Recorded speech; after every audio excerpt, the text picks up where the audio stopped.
At dito ay itinuloy na ni Gab at Thomas ang kanilang plano na magpanggap na magnobyo upang makuha ni Gab ang kanyang mana at ang bahay ng nanay nito. At ito namang si JB at Max ay patuloy pa rin sa pakikipaglaban at dito nga ay nahuli itong si Max at nagamit siyang pangsalag kay JB at sa kabilang banda naman ay tinulungan ni Max itong si Andres upang malaman nito kung sino nga ba o ano ang itsura ni Jun ngayon at laking gulat ni Andres nang makita niyang si Jun ngayon.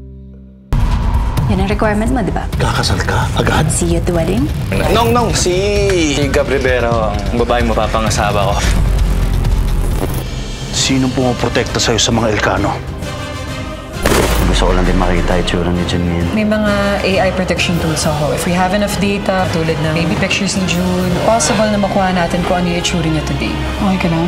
Kamukha, di ba? Siya si